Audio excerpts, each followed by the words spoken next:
I'm Anarina TV.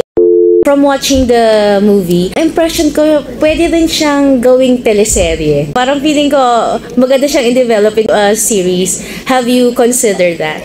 We are actually considering a series for it. Good take on it. Parang may wealth of characters kasi. Like, yung mga tropa ni Jared's Army as we call them. All the actors, kasi sila Malaysian, Thai, ganyan. I asked them to build their own story. Kasi, syempre, hindi ka naman kaya i-fake yung culture nila doon. So I asked it to come from them. So may wealth of story nga, not just with Jared and Bettina's character, but yung mga peripheral characters in the movie. So, on point yung tanong mo. At saka, yung foreign cast nyo, ang galing. Oh, thank you. Legit yun si Adrian. We were in co-production with Dogma Films, which is run by Sanjay Reme, a very good close friend of Lino and ours. So it was through Sanjay that we were able to audition and cast for Singaporean actors and the different nationalities that you saw in the film.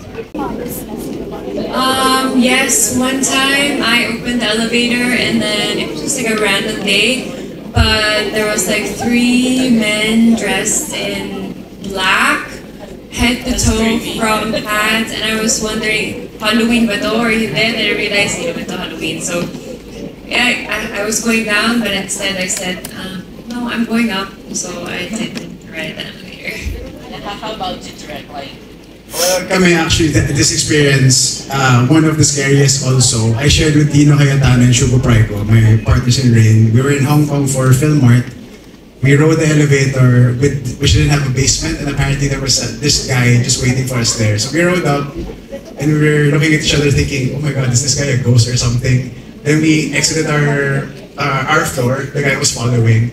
Then we realized he was just our neighbor. It was freaky that we didn't know where he came from, so there. No, actually, napakabilis, napakadali, napaka-efficient nila magtrabaho. We only worked with probably mga less than 30. Less than 30 yung staff namin sa Singapore, and everything, the protocols, super safe, sobrang professional lahat. It didn't even feel like work when we were working, and no, actually mas na-enjoy ko nga working in Singapore, less stress, bagong environment, tapos napakadali, it's so efficient. And siguro kasi madami din kaming preparation na ginawa dito, so mas naging madali yung shoot dun sa Singapore. 40 people, half were Filipinos. Tapos, sobrang blessed na nagkasundo yung both sides. Because, I mean, you were working on one common goal eh. So, everything just went smoothly. Tapos yung sinabi ko nga before dun sa press con, yung advantage, walang traffic. So, pagtapos namin, kain tayo, tulog na tayo. Parang, in that regard, parang relax siya, ganyan. But how is it working with them?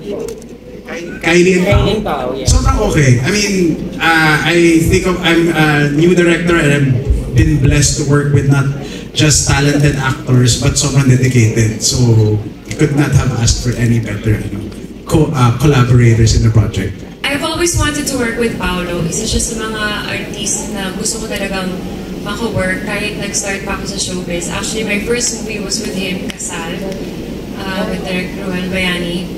And after that, hindi kami nagkatagpo bilang workmates, but this one we were given a chance. Super bait, super professional. Papanoorin mo lang siya. May certain way siya na medyo mysterious na intriguing at the same way. He's very, very quiet. He's a very serious actor na I admire. Super madali, and work is easy with him. Parang hindi nga kami masyadong nag-uusap off-set, mas on-set na lang, pero mas prefer ko na ganun kasi mas nakaka-focus kami as characters on our own, so it was really nice working with him. Can you give us a little brief paano yung conceptualization nyo while making this film Elevator? Parang isang malaking inspiration sa akin yung lolo ko kasi migrant din siya from China here, tapos gumawa ng bagong buhay. So parang yun yung parang isang spirit ng sipag lang na nadala dun sa film. And then number 2, yung when me and the Rain family would go to Singapore for the ATF and all that, ang dami ko nakakahalubilang mga Pilipino. At exactly yun, kung ano natin sa film. Kay tropa silang lahat ng ibang nationalities. Tapos regardless kahit yun nga, galing kayo sa ibang lugar, you share in this common grind, this common goal to improve yourself, improve your family. So, yun yung ano doon, yun yung malaking inspirasyon. Ako talaga yung subtext ko dyan is elevator. So, parang yun sana yun, hindi lang nila pinayagan na gawing love talaga. Pero in my head, yun sana siya. Pero yun lang, kasi parang buhay, parang love. May taas, may baba. Importante sumasakay ka, tumataya ka. Tapos kung saan dadalhin doon, diba? Yung mga characters ba ni Paolo and ni Kylie is sila na talaga yung role doon or nag-audition sila for this role? So si Kylie, parang last year pa nung nag-can tayo, we were already building this kind. Si Paolo was always there on my Jared list. As in, parang siya nga lang talaga. Nung the elevator was part of the ATF accelerator pitch. So yung parang pinapresent siya sa mga companies. Si Paolo yung nandun sa deck talaga na we were presenting the whole way through. No, I really wanted the role. Pagkita ko pa lang nung pitch, nung elevator pitch. I really wanted to do it. Then I saw the people who were behind it and everything that they did. So I really wanted to be a part of it. Ang maganda kasi kay Direk, very collaborative siya. So, hindi lang yung pagsulat niya, pero nagtatanong din siya, what do you think about Bettina? Who do you think she is? So, parang onwards towards the film, parang mas nagiging Kylie na si Bettina. So, that's what I love about it. Preparations, ako bilang actor, I really need a lot of preparation. Kailangan ko ng time and space and focus to be on my own space and to have my own process. Kailangan ko talaga ng time. So, yun, I probably need like 1 to 2 months of preparation just to fit into a role. Yung lines ba na binibigay mo sa kanilang dalawa, design po ba siya na maging maiksi lang pero nakakilig at the same time? Yes, that was a consideration. And then, by design, parang as you go, nung una diba kay Jared, ang bilis niya. Kasi nagpipitch talaga siya, so yung sinasabayan natin. But as they go closer sila ni Bettina, mas bumabagal ng konti. Parang hindi mo na kasi siguro hook ka na dun sa mangyayari sa kanila. Then eventually, yung sinasabi nga ni Kylie, yung last 3 scenes nila ni Paolo na intense, yun, after namin mag-workshop, mag-collaborate, parang i-revise ko pa yun with their inputs mga 5 more times until we really got it on point. So, yes, tama naman yung yung basa mo. Miss Kylie, nakita ko lang sa screen na kahit sino kanino kay pair, nakita ko na kahit kanino siya pair kay Marco, kay Paolo, lagi siyang comfortable sa kasama niya sa eksena. So with Paolo, how do you find Paolo as a love team in this movie?